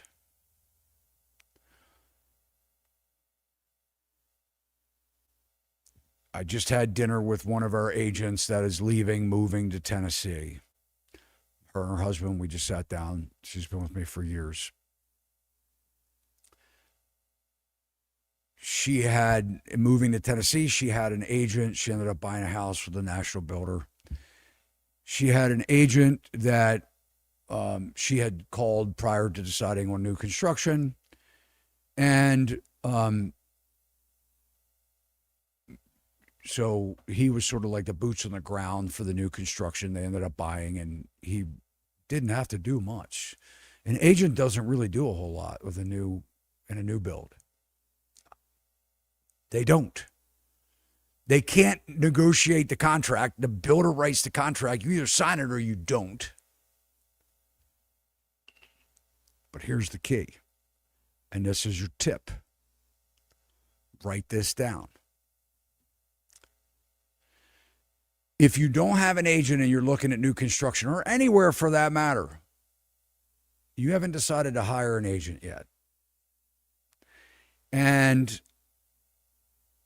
whether it's an existing home or a new home, and you call them up, either the listing agent or the salesperson for the seller, the builder, and you say, look, I don't have an agent yet, a buyer's agent, but I'm in the process of looking at my options. If I do have a buyer's agent, is there buyer agent compensation offered? No matter who you're talking to. You're talking to a listing agent, you're talking to a new home sales rep, listing agent of existing home. They say yes. How much is it? That's a fair question to ask. Buyers don't know they can ask that question. Now, let's just say they give you a price. Let's say it's a new builder and they say, we give buyer agents $5,000. Let's just say that, okay? Which could be the case. They know buyer's agents don't do a whole lot, but they also know that the buyer may have been showing you around for the last year and they've put a lot of time in you, and or maybe you're under buyer agency agreement and they don't want to preclude the opportunity to get you to come to them. So they put a buyer agent offering out there, compensation. Write that down. I spoke with Mary at ABC Home Builder today, September 23rd, 4:30 p.m. Eastern Time. If I have a buyer's agent, $5,000 compensation to my buyer's agent. Now, you decide you're going to go with that builder, you negotiate your best price and say, and by the way, I don't have a buyer agent, but you told me if I did, there was $5,000 there, I want it.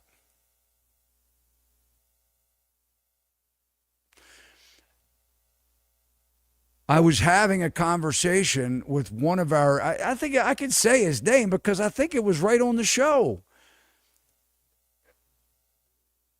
I think he said, I don't, he won't care. I was talking with Lance Lambert, and we were talking about that. And he said that, Todd, that's exactly what I did. I think it was recorded, but if not, now you know.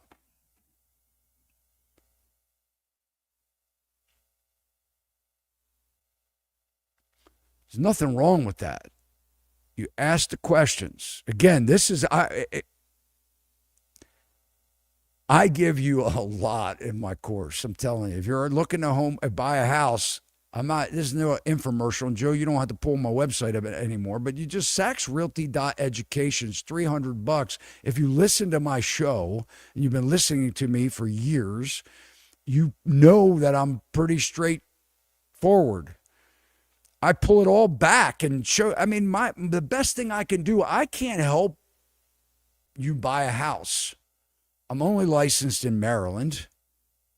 I can help you find an agent if you want one. I know agents and brokers across the country. The best way that I can help you is to give you my experience as a builder, contractor, licensed real estate agent that had a team, and now a real estate broker that manages agents. I can share a lot of information, and I do, but I can't help everybody out. The best thing I can do is develop a course and put it out there and say it's available to buy. Go get educated. Have not had one person say it wasn't worth every penny and more. The feedback has been amazing. We have a lot of students.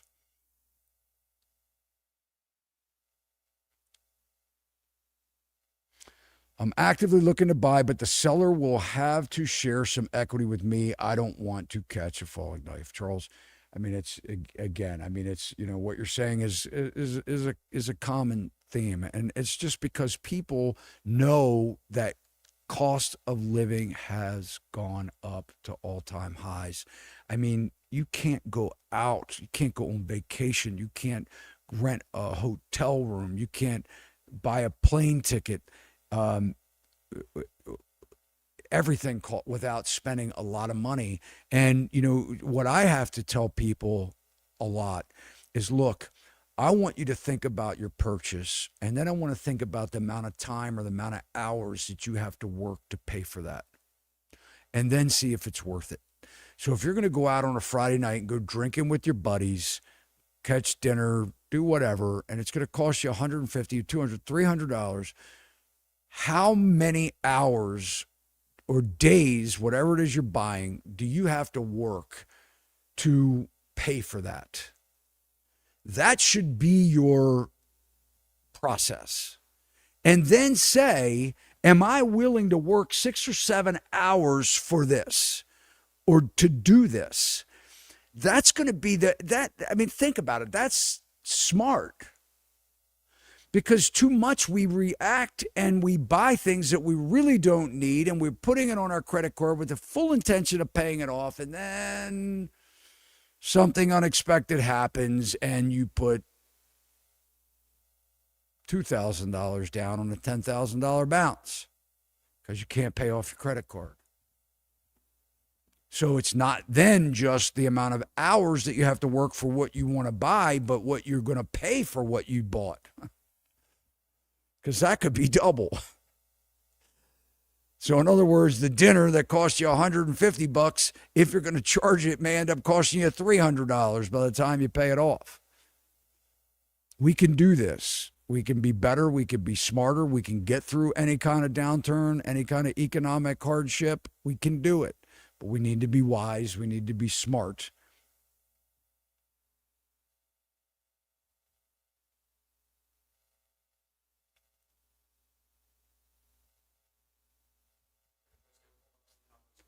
Sure. Yeah, let's do it. Yeah, I wanted to address a couple comments from our last show that we were unable to get to. If you guys have any questions, go ahead and chat them in.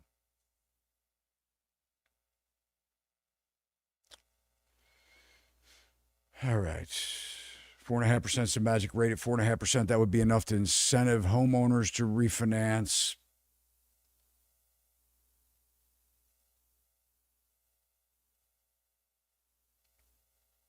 Not sure what I did. There we go. I'll drive you guys nuts. Put me in charge of the technology. Stop clicking on things. From their 6.5%, 7.5% current rate,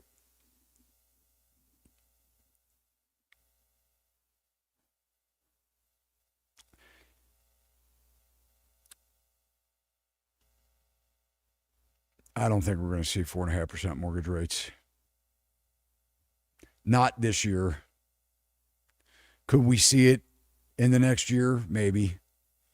If the government steps in and starts quantitative easing, or they do something crazy with stablecoin, or something catastrophic happens.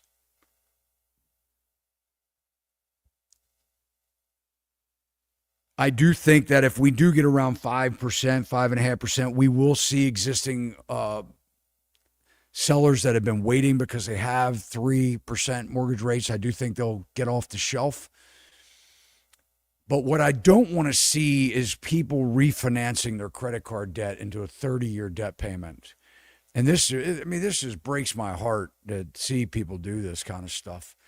I mean, they went out, they got home equity lines of credit. They spent money on things that they shouldn't have. And in some cases, they owe hundreds of thousands of dollars on a HELOC. And they're paying through the nose right now because that is a variable rate. They maybe got it at 4%, and now it's at 7% or 6 3/4. So it's burying them in debt. And we may see those people roll those HELOCs and combine everything and have sucked all the equity out of their house and refinance. And yeah, 4.5% would certainly help them. But I don't care if rates go to 4.5%. If you're thinking about taking $20,000 in credit card debt and consolidating that into a 30-year fixed rate mortgage, that is crazy. It's dumb. It's dumb. Pay it off. Stop going out. Stop spending money. Buckle down. Get a side hustle. Pay those credit card bills down. Work on reducing your debt. If you're a young person and you can stop renting for 2 years and move back home with mom and dad, I'd bite it and do it if they're willing to have you back and not charge you rent. I would do whatever I had to do to get rid of those credit card debt, that credit card debt. I would suck it up. I would not be. I was listening to somebody. I don't remember. We were talking about that.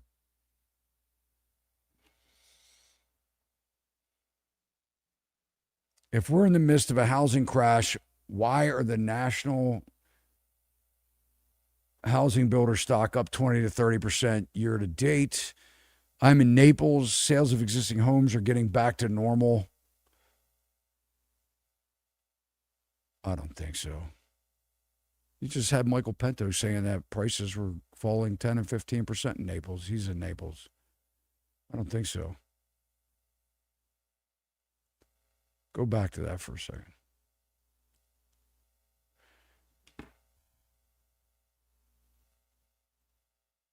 let's do some fact checking.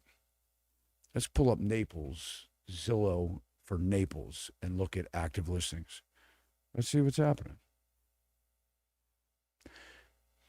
I mean, home builder stocks, there are a lot of home builders that are going to build to rent communities. I don't know what they have up their sleeve. You're buying future income. If you didn't know, stock market's overvalued. If you look at the valuations from what you're paying to income ratios, they've never been more out of whack. I just read you an article where Lennar's, what was it, CEO or some, I think it was a CEO, just said that they're readjusting and recalculating. They're losing money. They're down 22%. Oopsie. I don't have any control in this. Click the 1 year. Okay.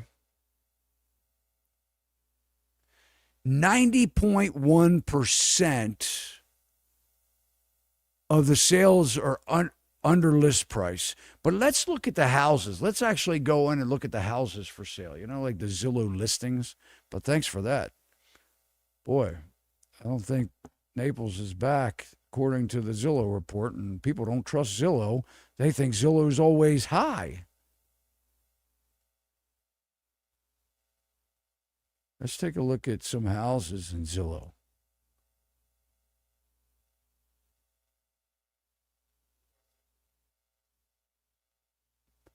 Just kind of scroll down through that.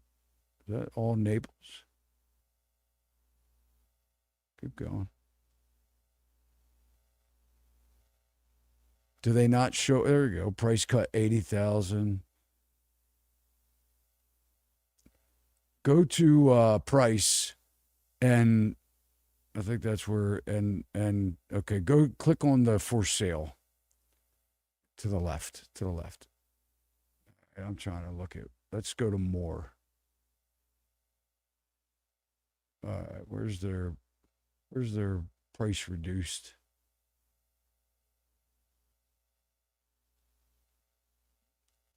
You can tell I'm really good at looking at Zillow. I don't use it. I use it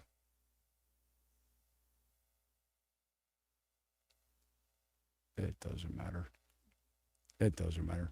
I mean, the Zillow report shows that it's declining, but I mean, you could go and look at, check it out. Check it out for yourself. But I always like to, I'm data based. I have to look at data, and then I come up with my own calculation or my own kind of analysis. I look at trends. I'm pulling the MLS reports before we help clients put in offers, and we were talking about when was the house purchased. In other words, when was the last sale date? What did the buyer that back then pay? What did the homeowner, when did they buy it? How much did they pay for it? Maybe even look and see in some abstract work, what type of loans or what's their mortgage balance? Did they take on a second mortgage? Try and get a good idea of what the situation is. Is the house vacant? Are they still living there? If it's vacant, they have to sell it. How long has it been on the market? These are all the kinds of things. What are the comps in the last 30 to 45 days, not 6 months? And what are the pricing trends? I had an agent say to me when I presented an offer on a house of theirs for $100,000 less, $400,000 house, offered him $300,000 on it. It was very distressed. It's way overpriced. And he said, but the tax assessed value is $323,000. And I said, so? It's not worth it. And then he said, yeah, we did have some offers around that price before. I'm like, okay, then we're not off.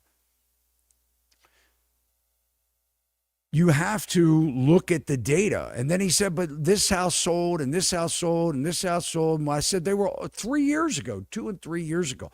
How are we looking at comps? Why are we looking at houses when it sold in hours for ridiculous prices? And okay, so the price back then was more than my offer. The house is still on the market today. They didn't take my offer. They did take a big price cut of $50,000. So we're halfway there. So that's the other thing. You got to watch it because you may lowball, you may put an offer in on a house, and then all of a sudden they don't take your offer, but 2 days later they drop the price to half of the difference between what you offered. So you were at 450, they were at 500, now they're at 475. Okay, now we're paying attention to it. So now I'm checking the showing log. Did that $25,000 price reduction net them showings in the MLS? I can see that data. Can go into showing time. Your agent probably can too, and see, is it blank where there's no showings, or did that $25,000 price reduction result in 2 showings tomorrow, or 1 tonight, 1 tomorrow?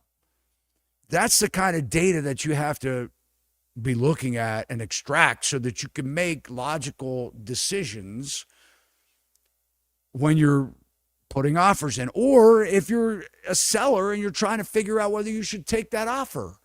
You should be doing the same kind of research in your competition. But the house across the street's priced just about where we are, but do they have any activity? Do they have any showings?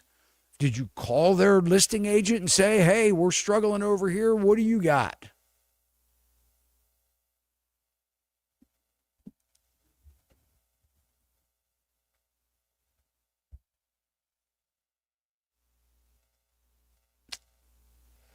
No one is mentioning about the housing moratorium that ends at the end of September. How will it affect housing? I'm hoping list prices fall. I don't know the answer to this question. There's a big conference. John Hoffman talks about it October 1, the FHA moratorium or whatever, the eviction or foreclosure moratorium, that things are going to happen. They're working on something new from what I understand. There's a conference in Dallas next week. I was hoping to go. I don't know whether I can or not. It's going to be a timing issue whether we can get ourselves to go to this thing or not. But it's all about, I mean, you guys could look it up yourselves, Google it.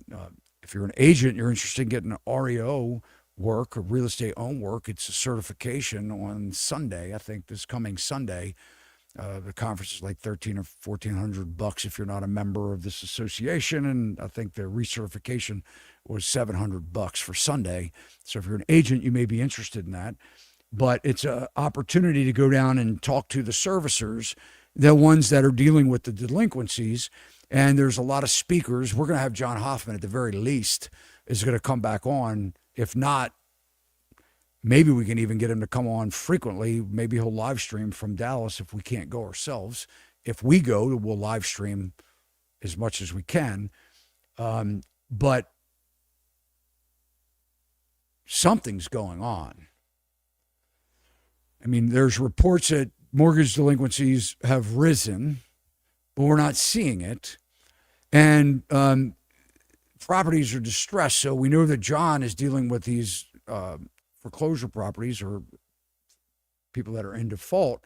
And now, before the servicer will refinance the mortgage or remodify, do a loan modification on the mortgage, they want John to go in, connect with the homeowner, and take interior photos now of the condition of the house, because the fear is, as the borrowers for several years haven't been paying their mortgage payment, if they think they're being thrown out, it's kind of like you thinking that your student debt payment's going to get wiped clear. You're not paying it. But in this case, the homeowner, the borrower, is not paying their mortgage, and they're thinking, why would I fix up the house if I got to move?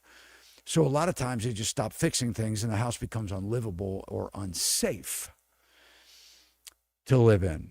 And I think that's what we're dealing with, a lot of that out there right now, is that we're dealing with properties that are probably deteriorating and becoming very distressed. So a lot of this conversation is going to be reporting down at this conference, I believe. You can look at the agenda if you're just curious. I think it's called 5 Star, is I think what the outfit that's putting it on. If you just Google 5 Star Dallas, Texas or whatever, you'll find it. I don't know what's going to happen.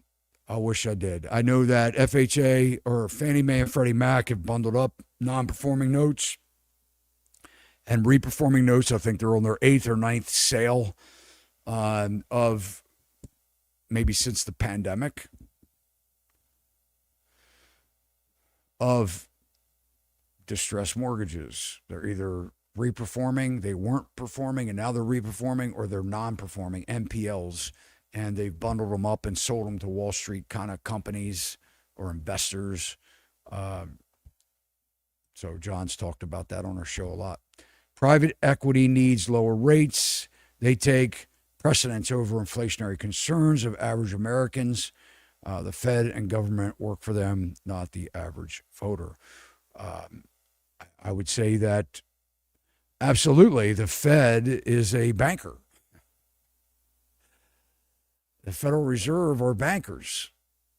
Central bank is made up of bankers.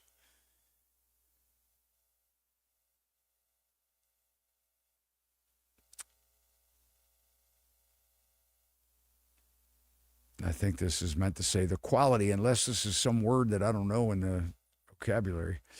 Your videos continue to get better. Thank you. Thanks for the straight talk. What do you think national average peak to trough drop will be at your best guess on when we get there? Not asking much. No, not at all. Well, thanks for your comment. Todd, he says, what can you tell us about the future? Oh, man. You know, I wish I knew the answer to this.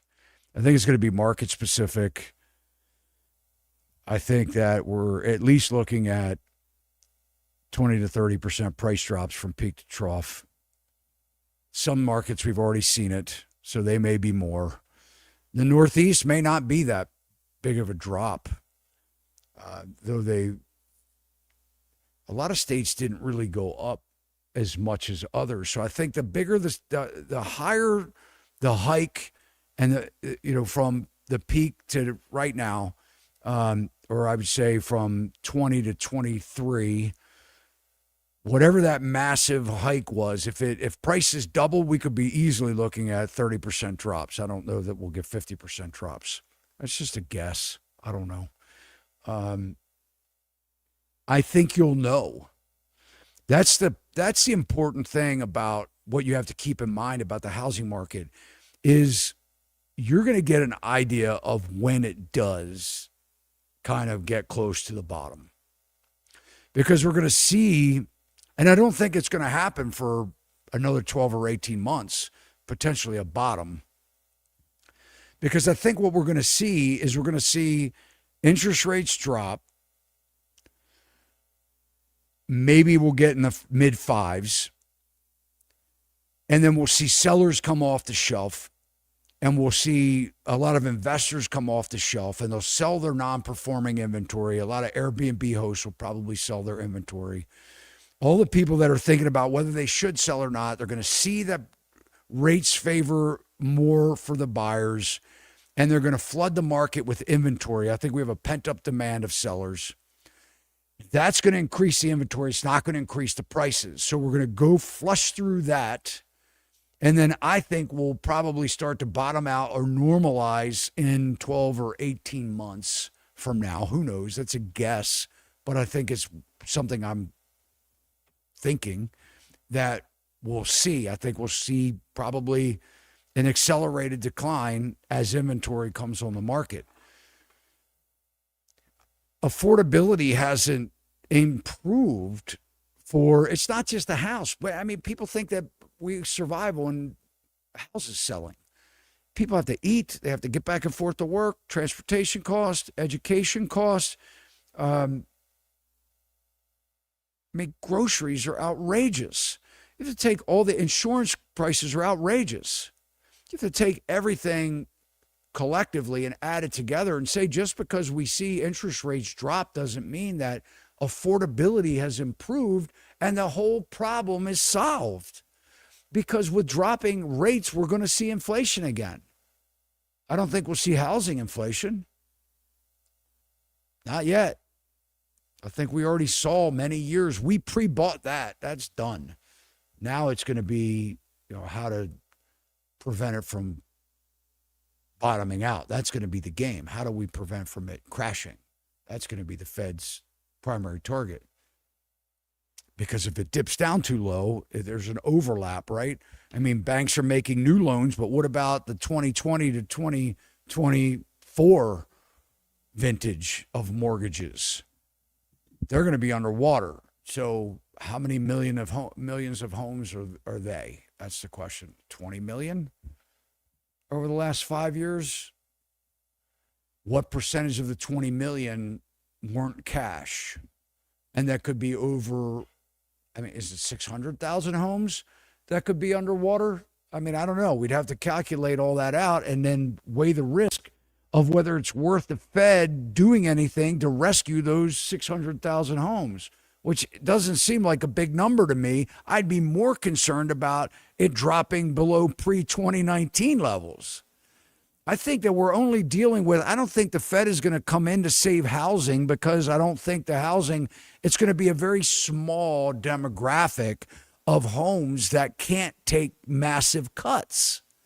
We already know that the average mortgage borrower has 300,000 plus in equity. So a housing crash in prices isn't going to wipe out the nation. I don't think. So I don't think you're going to see anything. It would be my advice if I were in a position of running a housing or advising as a housing expert to an administration or to the Federal Reserve. I would say, look, I don't think we have to worry about the home prices. I think we need them to correct. It will fix things. It will fix a lot of things. Don't worry about the 600,000 houses that will be underwater, because a large percentage of them are going to continue to pay their mortgage because they can afford it. I would be saying, how do we keep rates elevated so we can drop these prices so that people can become homeowners for less money and will have money to pump into the GDP, which, by the way, is homeownership. So I would be analyzing it down to try and see what cohort would be, what is the number that we're really talking about if we saw a 40 or 50% price correction. Now, the bigger issue will be, what will the municipalities do on property taxes, because they would have to cut those as well. But let's talk about that for a second. You've got Governor DeSantis that wants to eliminate property taxes in Florida. The chances of that happening, I don't know. Maybe they will. The chances of the nation getting rid of property taxes is nil. Don't get your expectations too high on that one.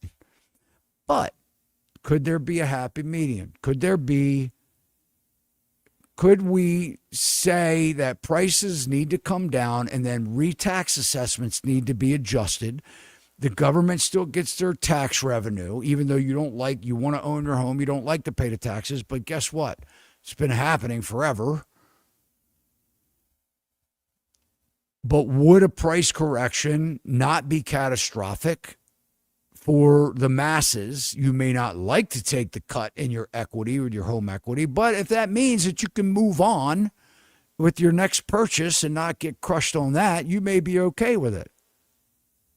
So I think what we need to be doing, in my opinion, my humble opinion, and I'm way below my pay grade, so I think we need to let this thing correct.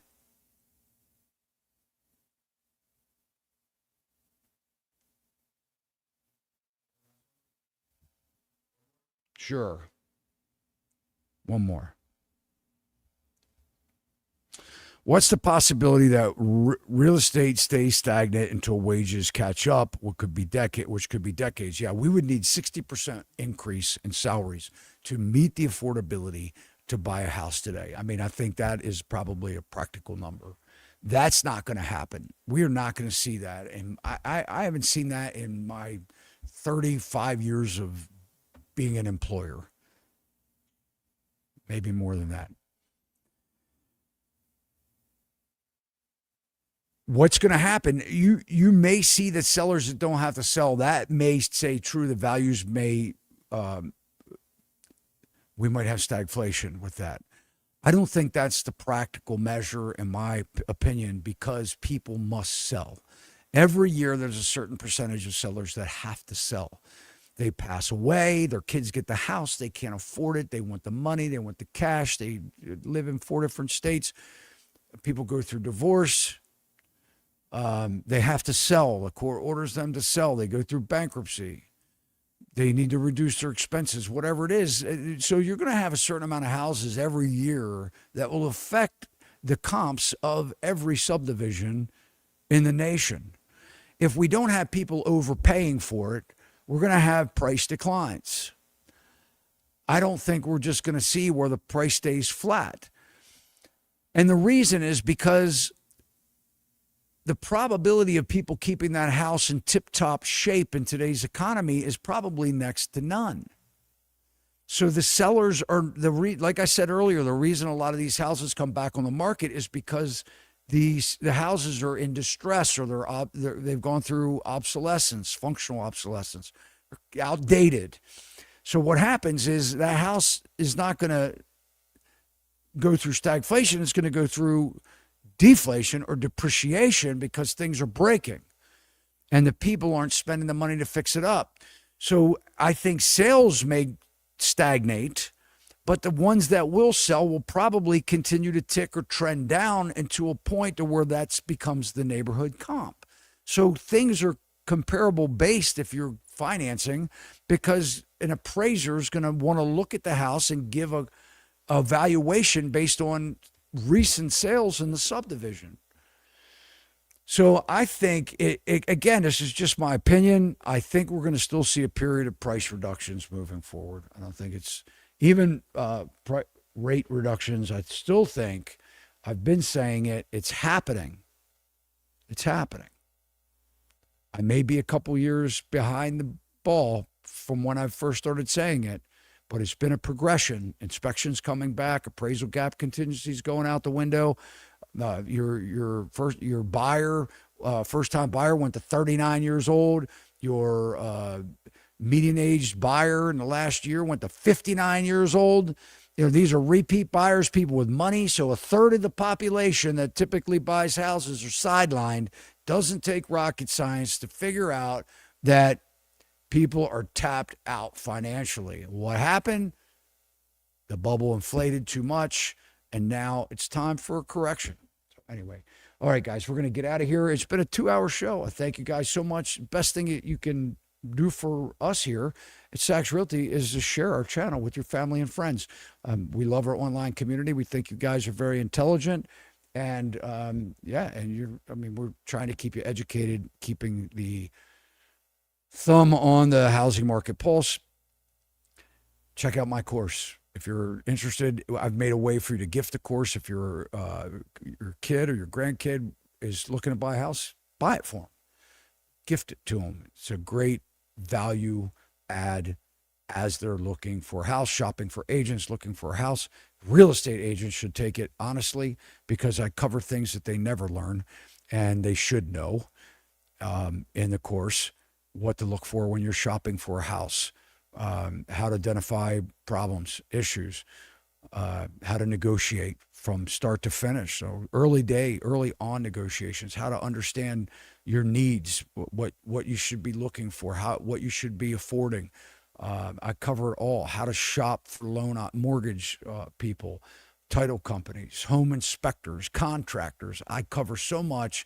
I have printouts. I have sample contracts, download resource downloads. Check it out. Anyway, guys, thanks for your time. I'll see you next time.